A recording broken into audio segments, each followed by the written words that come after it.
అదే హెడ్జ్ లూసర్ని కూడా ఈ పలు దపాలుగా అంటే సుమారుగా 4 నుంచి 5 కోతల వరకు మనం కోసుకోవచ్చు.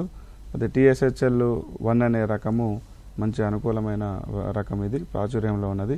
అదేవిధంగా ఇది మనకి జూన్ జూలై మాసంలో విత్తుకున్నట్లయితే మనకి ఈ విత్తనాన్ని 2 నుంచి 2.5 కిలోలు ఒక విత్తన మోతాదు ఒక ఎకరానికి తీసుకొని సుమారుగా దీన్ని మనం విత్తనంగా కూడా వేసుకోవచ్చు, లేదంటే సీడ్లింగ్గా గ్రోత్ చేసి మనం ఏదైతే వరి నారు ఏ విధంగా అయితే పెడతామో దీన్ని కూడా వరి నారు లాగా 50 సెంటీమీటర్ల నిడివితోని మనం ఈ హెడ్జ్ లూసర్ని సాగు చేసుకోవచ్చు. దీంట్లో ప్రధానంగా ఎరువుల యాజమాన్యం కూడా చూసినట్లయితే 8 కిలోల నత్రజని, అదేవిధంగా 24 కిలోల భాస్వరం, అదేవిధంగా 12 కిలోల పొటాష్ ఇచ్చే ఎరువులను మనం ఒక ఎకరానికి వేసుకోవచ్చు.